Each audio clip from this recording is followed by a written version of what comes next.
Herm Edwards coming off a big win over UCLA. People want to make a big deal about it, and it is a big deal, but I got to ask, do you feel like the favorite in the Pac-12 South right now?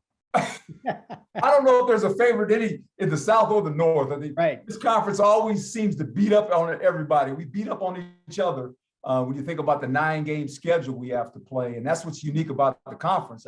I think since its existence, when it became the Pac-12, no one's actually gone 9-0. Yeah. Yeah, that's interesting, isn't it? I mean, that kind of proves your point that everybody beats up on everybody else. Yeah, and it's just so competitive. You know, every week you play another Pac-12 team, and you know we got 9 in a row. We had 9 in a row. We got 7 more left, and it's like every week you just go, okay, here we go. Yeah, that's it. The good and bad. You shut out UCLA in the second half. How significant was that? Yeah, that was big because the first half, you know, it was one of those kind of games, a little bit back and forth. Second quarter became, oh boy, right? It was 21-20. And a lot of scoring in the second quarter. And I'm looking at that thing, and you know, as a head coach, you're trying to figure out how is the game going to be played. And at that point, before we went in at halftime, I said, is this going to be a scoring deal where every time they get the ball, they score and we score? And I said, is it going to be in the 40s? I mean, it's going to be one of them games. And then we made some adjustments at half, and AP did a nice job of really doing some things. And all of a sudden, you know, we not like we scored a lot either, but we had a couple scores and were able to keep them off the board, and then the game kind of flipped. Yeah, that's a great accomplishment anytime against a Chip Kelly team. Oh, so yes. Just to do that. Chip's a marvelous football at their place. Yeah. I thought Jayden Daniels played one of the best games of his career. He only had 18 throws, 286 yards.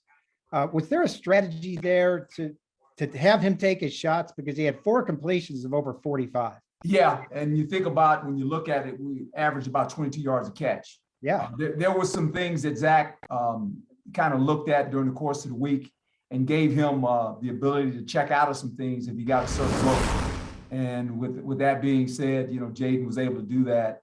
And I thought the big one to Porter started off really got us in the momentum that, hey, you know, we can take some shots down the field and maybe hit them. Now Ricky, you know, we hit him on one, a little slant and go, but then the other one, it was just a little screen out there to him. And we got great blocking. I mean, it was outstanding. And all week we were working on that. You know, and you look at it, you go, okay, that thing might hit for about 10, 12 yards. But I tell you what, the blocking was outstanding. And then he made a move, and all of a sudden, when he got to the back end of it, I said, they're not going to catch it. He can run.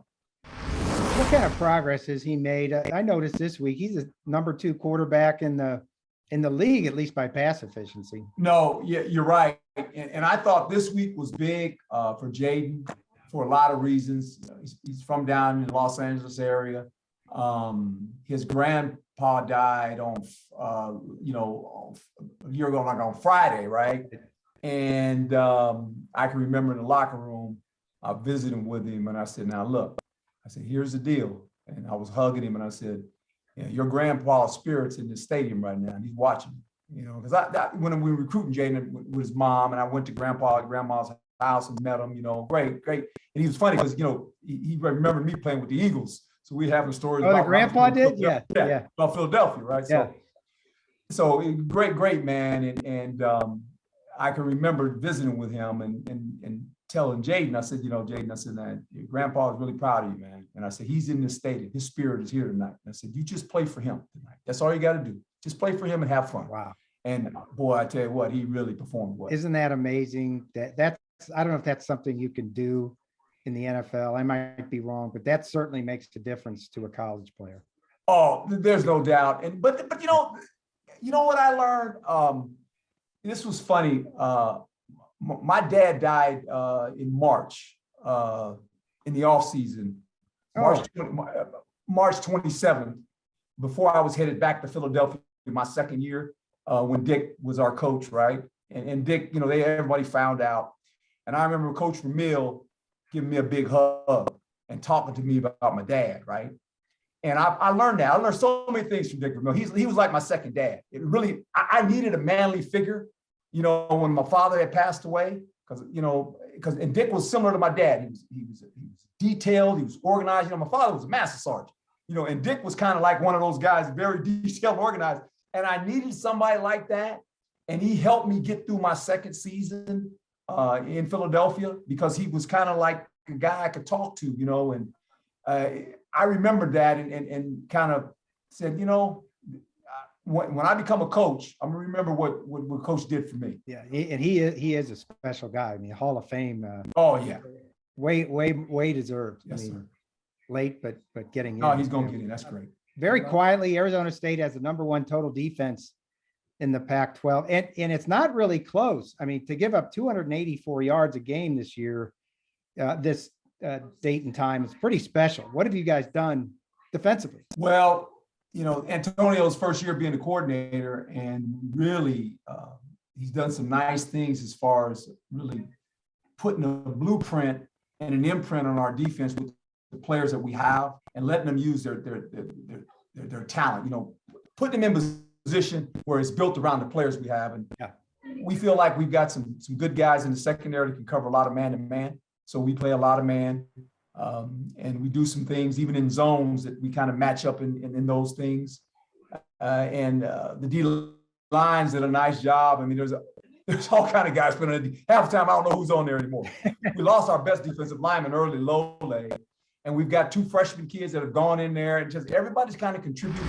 Linebackers is a stout group, and the fact that Butler might be right now playing as good as anybody in the Pac-12 on defense. Wow. You know, I mean, he is really playing. And, you know, him and Merlin came in as freshmen and started. And so that linebacking group has really, with Sole, they played together for 3 years now. And they're pretty good. Your defense, you know, you don't have a ton of turnovers, I think 7, but you had a big one in the first quarter Saturday against UCLA. Is there an art to that? I mean, you played enough in the league where sometimes you're good one year and terrible the next. Is there an art to creating turnovers? Well, you practice it, you practice stripping and all those things. But I think the key to turnovers is defense running to the ball. Because when it's loose, you know, if you get enough guys there, you got a chance. Yeah. And we've done a pretty good job of that. You know, we're down this year so far. We started out early going pretty good. Now we've turned it over too many times offensively, which kind of makes our count look a little odd. You know, we had 2 fumbles in returns, and that doesn't help you. But I think that's the thing we talked about. I was actually talking to AP about that yesterday. I said, you know, we got to get our turnover machine going again, because we were really good the last couple of years of really taking the ball. If you look at us since we've been here, we rank pretty high when it comes. Yeah, Iowa's got 16 in 5 games. I don't know if that can ever be sustained. Wow. Yeah. All right, so you're the toast of the league this week, and you get Stanford this week. It was absolutely red hot. What did you see from that Oregon game? Well, they're very consistent. They've always been that way. Coach Shaw has a blueprint of how he likes doing things. There at Stanford, he's been there 11 years.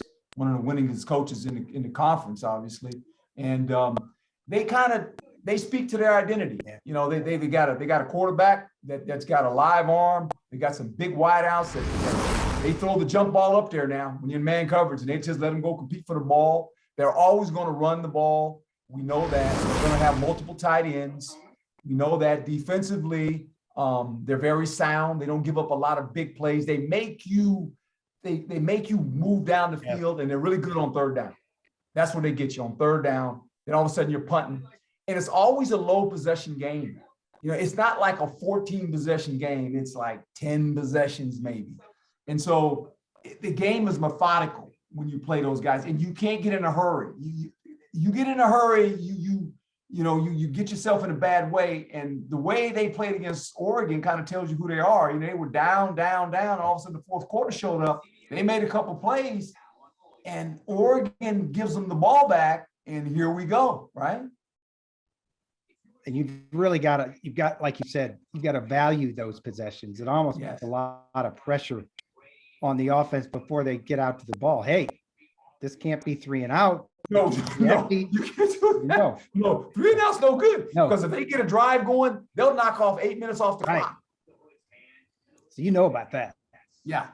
Herm, thanks so much. Congratulations on the win, and good luck the rest of the season. You guys are doing great. Thank you, my friend. Always good visiting with you. All right, be well. You too. Bye-bye.